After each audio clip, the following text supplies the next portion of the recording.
নমস্কার বন্ধুরা, আজকে আমি টমেটো সসের রেসিপি নিয়ে এসেছি। একদম সহজভাবে আজকে আমি সসটা বানাচ্ছি। এই সসের রঙের জন্য যেমন বিটরুট বা অন্য কোনো কালারের দরকার নেই, তেমনই টমেটো গ্রাইন্ড করারও প্রয়োজন নেই। ঘরোয়াভাবে তৈরি হলেও এর স্বাদ কিন্তু একদম মার্কেটের মতোই হবে। সসের জন্য টমেটোটাকে বেছে নিতে হবে। টমেটো যেন খুব পাকা আর শাঁসালো হয়, তাহলে অনেকটা পাল্প বেরোবে। আমি এখানে 1.25 কেজি একদম পাকা পাকা শাঁসালো টমেটো নিয়েছি।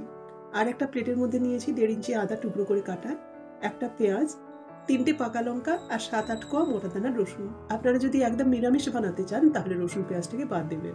আর সসের মধ্যে ফ্লেভারের জন্য একটা প্লেটের মধ্যে আমি 1 টুকরো দারচিনি আর কয়েকটা লবঙ্গ নিয়েছি। এই টমেটোগুলোকে প্রথমে কেটে নেব। বড় বড় টুকরোতে আমি টমেটোগুলোকে কেটে নিচ্ছি। টমেটোর এই গড়ার দিকের অংশটাকে কেটে বাদ দিতে হবে। সসের পাল্পটাকে যেহেতু ছেঁকে নিতে হয়, সেজন্য আমি এখানে বীজটাকে বাদ দিচ্ছি না। ছাঁকার সময়ই বীজ আর খোসা বাদ চলে যাবে। এখন সিজনের একদম পাকা পাকা টমেটো পাওয়া যাচ্ছে, কিছুদিন পর আর পাওয়া যাবে না। সেজন্য এখনই আপনারা অনেকটা টমেটো সস এভাবে বানিয়ে রেখে দিতে পারেন। বাচ্চা থেকে বড় সবারই খুব পছন্দের এই টমেটো সস একবার বানিয়ে বেশ অনেক দিন ফ্রিজে স্টোর করে রাখা যায়। সব টমেটো কাটা হয়ে গেছে। যে পাত্রের মধ্যে আমি টমেটোগুলো সেদ্ধ করব তার মধ্যে কাটা টমেটোগুলো দিয়ে দিচ্ছি। তার সাথে আদা, রসুন, পেঁয়াজ আর লাল লঙ্কা দিয়ে দিলাম। পাকা লঙ্কার ডাঁটিগুলো খুলে নিচ্ছি। তারপরে দিয়ে দেবো গোটা গরম মশলা। একটু গোটা মশলা দিলে টমেটো সসের ফ্লেভার একদম মার্কেটের মতো হবে। গরম মশলার পরিমাণ যেন খুব বেশি না হয়, তাহলে কিন্তু উগ্র গন্ধ আসবে। এবার পরিমাণ মতো নুন আর সামান্য একটুখানি জল দিয়ে টমেটোটাকে সেদ্ধ বসাবো। জল বেশি না, 2 থেকে 3 টেবিল চামচ মতো দিতে হবে।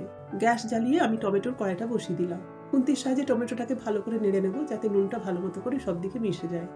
তারপরে এটাকে ঢাকা দিয়ে মিনিট 15 মতো কম আঁচে সেদ্ধ করব। টমেটোকে সেদ্ধ করে একদম গলিয়ে দিতে হবে। টমেটো থেকে যে জলটা ছাড়বে তাতেই সেদ্ধ হবে, সেজন্য এর মধ্যে বেশি জল দেবেন না।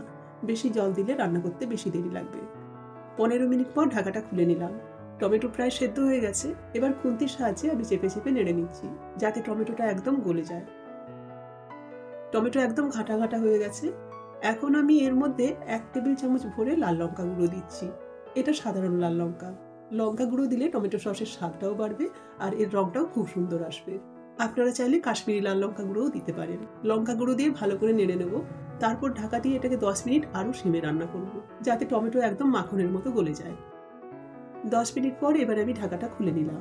টমেটো সম্পূর্ণ সেদ্ধ হয়ে গেছে আর এর মধ্যে যে বাড়তি জল ছিল সেটাও অনেকটা টেনে গেছে। এখন যেহেতু আমি গ্রাইন্ড করব না, সেজন্য একটা ম্যাশার দিয়ে টমেটোটাকে ম্যাশ করে নেব। খুব ভালো করে টমেটোটাকে ম্যাশ করে নিতে হবে। ম্যাশারের সাহায্যে আমি ম্যাশ করে নিয়েছি। টমেটোটা এই যে একদম প্রায় গলে গেছে। এবারে কি করব, একটা ডাল ঘুটনির সাহায্যে এটাকে আরেকবার ঘুটে নেব, যাতে বাকি যেটুকু গোটা আছে সেটাও যেন একদম গলে যায়। এর মধ্যে যে পেঁয়াজ, রসুন, আদা আর লঙ্কা আছে সেগুলোও একদম সেদ্ধ হয়ে গেছে। ম্যাশারের সাহায্যে সেগুলোকেও একদম চেপে চেপে গুঁড়ো করে নিতে হবে, যাতে ওর নির্যাসটা পুরো বেরিয়ে আসে। আর গোটা মশলা তো গুঁড়ো করার দরকার নেই, তার যতটুকু ফ্লেভার দরকার ছিল সেটা বেরিয়ে গেছে। গ্রাইন্ড করলে টমেটোর বীজ, খোসা সবটাই গুঁড়ো হয়ে যায়, কিন্তু শুধুমাত্র আমার পাল্পটা দরকার, সেজন্য এভাবে আমি ম্যাশারে ম্যাশ করে দিচ্ছি। আবার অনেকের বাড়িতে মিক্সার থাকে না, তারা কিন্তু এভাবে খুব সহজেই টমেটো সসটাকে বানিয়ে নিতে পারে। ডাল ঘুটনির সাহায্যে খুব ভালো করে ঘুটে নিয়েছি। এবার এটা ঠান্ডা হোক, তারপরে ছেঁকে নেব। একটা বাটির ওপর বড় ছিদ্রওয়ালা ছাঁকনি রেখে এর মধ্যে অর্ধেক সেদ্ধ টমেটো দিয়ে দিচ্ছি। চামচের সাহায্যে এভাবে পাল্পটাকে বের করে নিতে হবে। এটা পাতলা ছাঁকনি দিয়েও ছেঁকে নেওয়া যায়, তবে মোটা ছাঁকনিতে ছাঁকলে তাড়াতাড়ি হবে। শুধুমাত্র টমেটোর পাল্প দিয়ে সসটা বানালে বেশি ভালো হয়। এর বীজ আর খোসাটাকে বাদ দেওয়াই উচিত। এই যে দেখুন, টমেটোর পুরো পাল্পটা বেরিয়ে গেছে আর ছাঁকনির মধ্যে টমেটোর বীজ, খোসা, গোটা গরম মশলা আর আদা, রসুন, পেঁয়াজের টুকরোগুলো রয়ে গেছে। এবার এটাকে ফেলে দিতে হবে। টমেটোর মধ্যে বেশি জল না দিলে পাল্পটা বেশ ঘন হয়। এই যে বাটির মধ্যে একদম ঘন পাল্প বেরিয়েছে। এবার টমেটো সসটা বানাবো।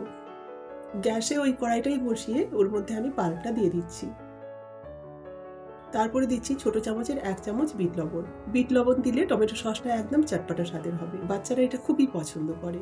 আর দিচ্ছি চিনি। 1.25 কেজি টমেটোর মধ্যে আমি প্রায় 200 গ্রাম মতো চিনি দিচ্ছি। এবার এর মধ্যে দিয়ে দেবো ভিনিগার।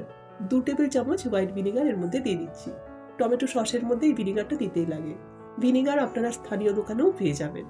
তারপর হাতার সাহায্যে নেড়ে নেড়ে এটাকে মিনিট 10 মতো ফুটাতে হবে।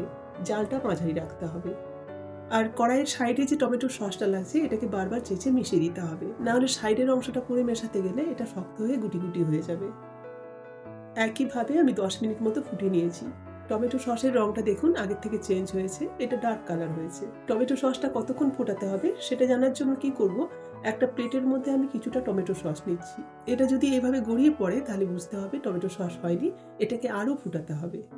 সস যত ঘন হয়ে আসবে তত কিন্তু এটা ফুটবে, সেজন্য জালটাকে কিন্তু কমিয়ে দিতে হবে, নাহলে গায়ে হাতে ছিটাবে।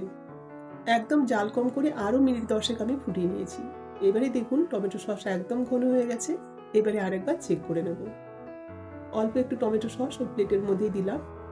এবারে দেখুন একদম জমে আছে, খুব ধীরে ধীরে এটা গড়ছে, তার মানে টমেটো সস একদম রেডি। এবারে গ্যাস বন্ধ করে সসটাকে নামিয়ে নিতে হবে। আর ওভেনের উপর রাখা যাবে না, নাহলে এটা বেশি টেনে যাবে। একদম ঠান্ডা হলে তারপরে বোতলে ভরে নেব। সসের কালার আর টেক্সচারটা দেখুন, একদম মার্কেটের মতো লাগছে না? এর টেস্টের মধ্যেও কিন্তু কোনো পার্থক্য পাবেন না, একদম বাজার থেকে কেনা সসের মতোই লাগবে।